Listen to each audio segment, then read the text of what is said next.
Now, I know, what is the point of comparing the Steam Deck against the Switch, and the Switch Lite no less, which is obviously the inferior model compared against its OLED big brother. Not to mention, we just got confirmation from Nintendo officially that the Switch 2 is right around the corner for 2025. And honestly, I thought the same thing, but then the other day, something fun happened where, serendipitously, I found a really good deal on a used version of the Switch Lite Hyrule Edition. And in turn, I thought, why not just make a fun video that sort of compares the experience of playing games portably on the Switch Lite versus the Steam Deck. Not like a hardcore technical comparison or anything like that. Consider this one part deep dive into what that experience is like, and then one part me just sort of trying to justify this purchase here before my 7-day GameStop window return expires. But all jokes aside, let's go ahead and set expectations here, because I'm not looking to pit the Switch against the Steam Deck technologically, because that's kind of a fool's errand. And I say that because both systems kind of obliterate each other in completely different areas. With the Steam Deck's raw power and flexibility, it dunks on the Switch all day long, and the Switch's relative simplicity and ease of use make the Steam Deck look sort of clunky and obtuse by comparison. So rather than get into some knockdown drag-out fight about which system has the better screen, or battery life, or better graphics, or anything like that, rather I wanted to look at these two on a fairly even playing field. And to that end, we're only going to look at 3 key areas today. The first being comfort, ergonomics, and portability, the second being operating system and just general usability, and then finally the experience of actually playing games. Again, not a graphical comparison, mind you, rather just what it's like when you finally plop down and just want to play some games in portable mode. And true to form, let's go ahead and work our way from the outside in, starting first with the physical considerations for both of these systems, because after spending a fair amount of time playing them back to back over this past weekend, they're actually more evenly matched than I originally thought. And at first glance, I thought the Switch would absolutely decimate the Steam Deck in this particular area. After all, the Switch comes in at 275 grams, or right about half a pound, while the Steam Deck comes in at 669 grams, or just over a pound and a half. Which might not sound like that big of a difference, but when you're talking about a portable system that you might have to hold up in front of your face for potentially hours at a stretch, it starts to become a little bit more significant. And honestly, both of these systems have their pros and cons in this arena that nearly cancel this out and almost make this entire category a complete wash. Sure, the Switch Lite is appropriately way lighter thanks to its smaller frame and smaller form factor overall, but that's also kind of its downfall. Because that smaller frame that allows it to be lighter also means the buttons are much smaller, the analog sticks have a lower profile, and in turn, that smaller profile with its smaller buttons can tend to make your hands feel a little bit more cramped during extended play sessions, which for me meant it was better suited to lighter weight action fare that didn't necessarily require bleeding edge precision. Plus, putting aside the smaller buttons for the Switch Lite, it also has a slightly awkward right analog stick placement where it's not uncomfortable necessarily to have staggered analog sticks, but on the Switch Lite in particular, it's so far down beneath the buttons that it can get a little weird and awkward to control, especially for games that have a lot of camera-heavy movement to be concerned about. I will say though that in the Switch Lite's defense, its buttons do feel a little bit more clicky and satisfying to interact with than the slightly mushier feel of the Steam Deck. And another thing that the Switch Lite has going for it is that because of that smaller form factor, it's a lot easier to interact with the touchscreen using your thumbs, where this is more of a literal stretch on the Steam Deck given its wider profile. Now when it comes to the Steam Deck, its heavier weight can make it more uncomfortable to hold for long periods of time, but on the flip side, its more standardized button placement and larger controls make it a lot more comfortable for extended play sessions. So overall, I can't really give the ergonomics or comfort edge to either system because they both have the ability to make you feel very comfortable and very uncomfortable in completely distinct ways. If you're on the go all the time and just want something that you can quickly slip into your pocket, and you tend to gravitate towards simpler indie fare, then the Switch Lite is probably the better choice for you.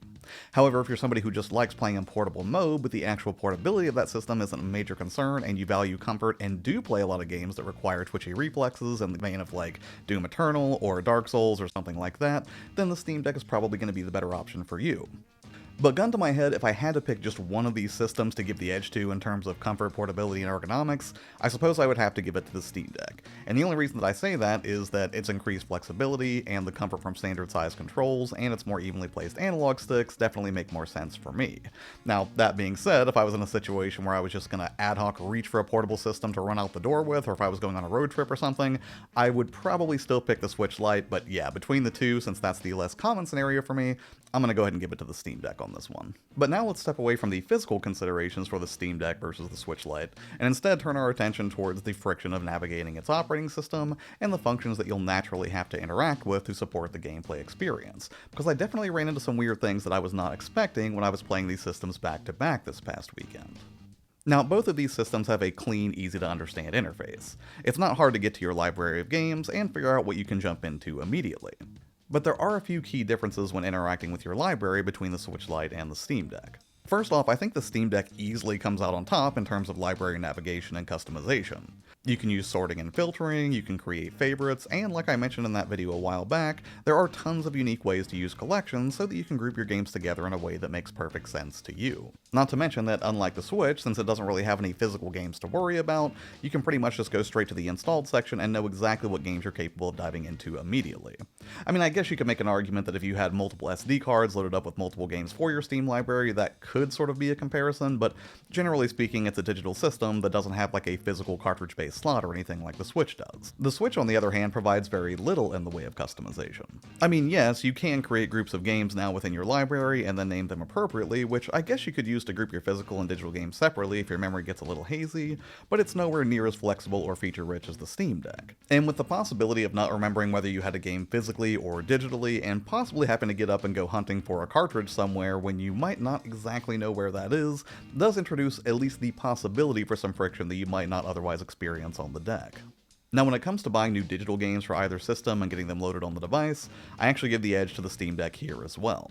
Not because it has more games necessarily, but because the actual act of navigating the Steam store is a lot smoother, it's a lot faster, it's a lot more responsive than what you can get from the Nintendo Switch. Now, don't get me wrong, Nintendo's made a lot of great strides since the early days of having, just a marketplace where you could buy games on their earliest internet-connected systems, but in the modern age, I have to say the eShop is really slow, it's really clunky, and it is often unresponsive in ways that are just entirely unacceptable in 2024. So here's hoping this is something that they can iron out further before the Switch 2 actually gets released into the wild. And my final sort of sub-consideration for this category was OS navigation and navigability, and this is where I think the Switch actually comes out on top in a pretty big way. No, the Switch's operating system, flexibility, library, and store functionality aren't nearly as well developed as what you would get on the Steam Deck by nature of its being a console and all, but outside of that sluggishness for the eShop, it really is a much snappier system when you start interacting with it.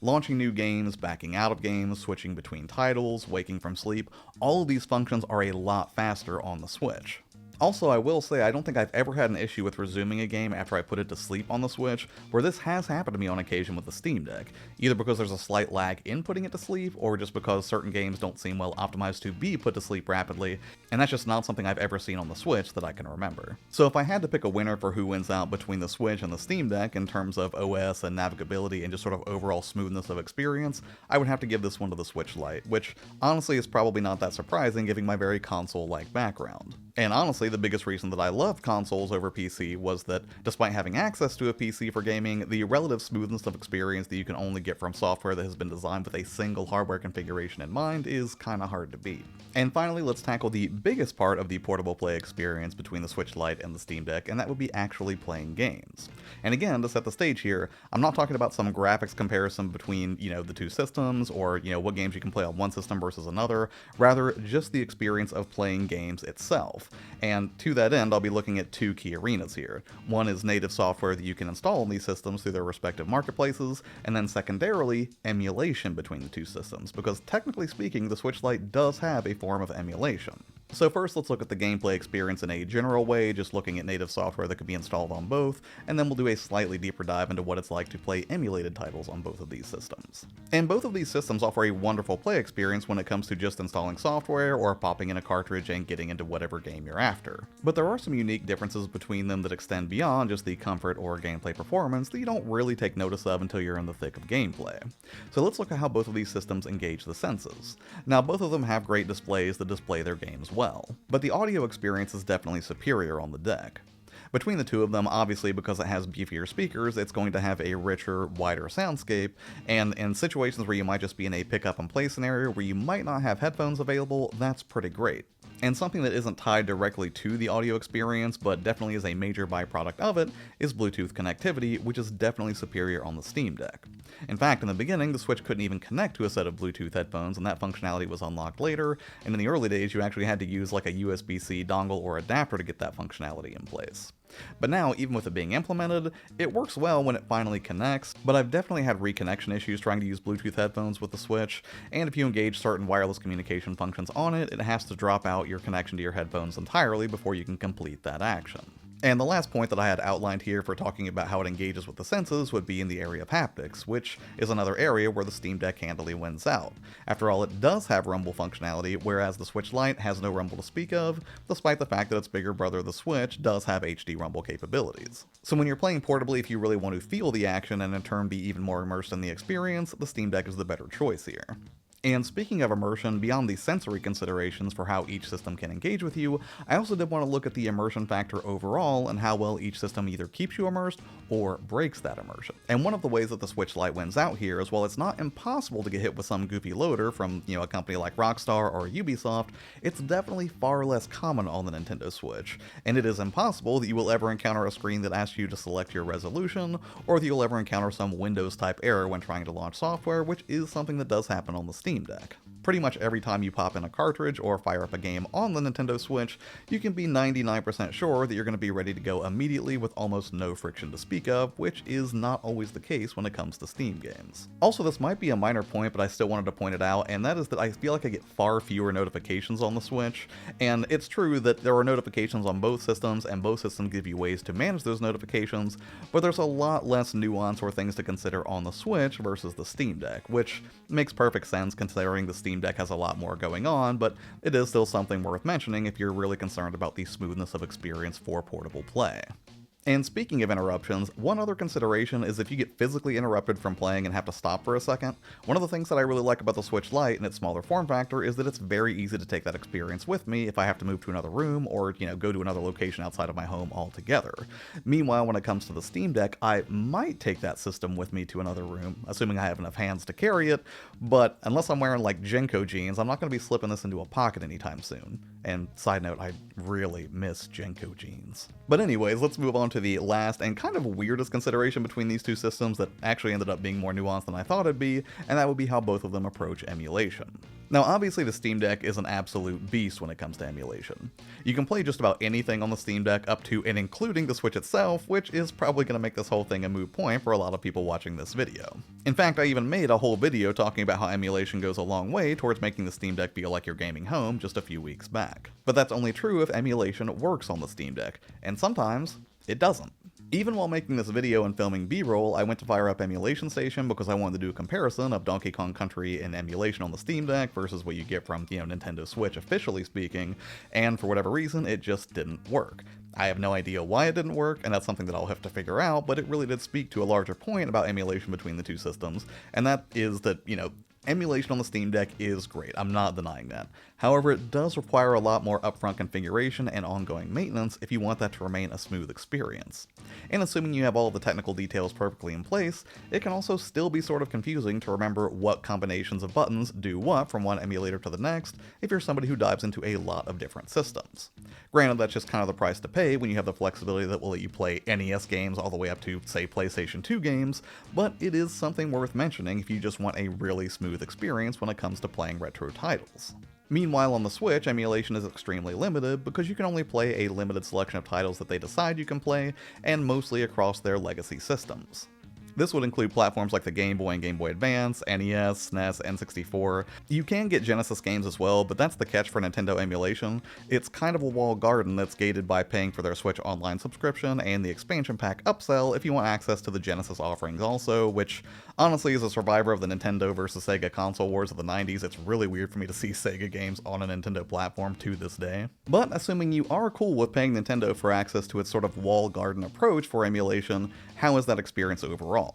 Honestly, it's pretty great from a usability standpoint and should be because you're paying for the privilege here. Again, you'll only have access to a small number of titles, but every time I fired up one of those titles on the Switch, the on-screen controls make it very clear how to do things like save state or load state, how to rewind. Sure, the options available to you when emulating those titles on the Switch is pretty limited. You're not going to be engaging any CRT filters or anything like that, and its options are pretty Spartan, but the most important ones, saving state or, just being able to jump in period and easily rewind if you get stuck, all that stuff works perfectly fine, and it really does nail that core functionality that you would probably look for those titles. And again, I can't really speak to the emulation performance of playing Donkey Kong Country on the Switch versus the Steam Deck because I really just don't have the tools to do that kind of a deep dive analysis or probably the knowledge. But I have to say, from a raw usability standpoint, as a guy who just wants to jump in and play some Donkey Kong Country, the Switch performs more reliably in that arena. And I've never had a situation where I tried to fire up one of those titles and it just didn't work for reasons unknown to me, which is something I've commonly come across on the Steam Deck. But pound for pound, if we're just looking at the gameplay experience overall, who would I pick between the Steam Deck and the Switch Lite?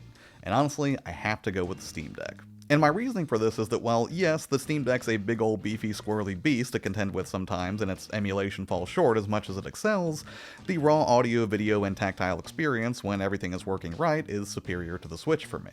And while it might kinda suck in the moment to contend with that extra friction that its increased flexibility naturally entails, those moments represent a very small percentage of the overall gameplay experience. And don't get me wrong, there are probably dozens of other hyper-detailed arenas within which I could have compared these two systems, but again, my mission here wasn't necessarily to do a big technical deep dive between the Steam Deck and the Switch Lite. Rather, I was just curious as somebody who hadn't played a Switch Lite in a very long time, how I would enjoy that experience compared to the Steam Deck, which is what I play 95% of my time. But hey, at the end of the day, that's sort of the fun of being a multi-platform gamer, right? Is it doesn't have to be a binary choice where just because I prefer the Steam Deck by and large for portable play that I never have a scenario where I want to indulge something like the Switch Lite, which is comparatively weaker by some measures. But still, I did think it would be fun to sort of just do a back and forth comparison about just the general day-to-day gameplay experience for portable mode and how it technically works best for me. But as always, this is just one guy's opinion, so what about you? Are there any other systems in your life beyond the Steam Deck? And if so, have you noticed any nuanced differences between the gameplay experience on one versus the other, particularly if you're comparing two handhelds, because I would love to hear your thoughts on this as well.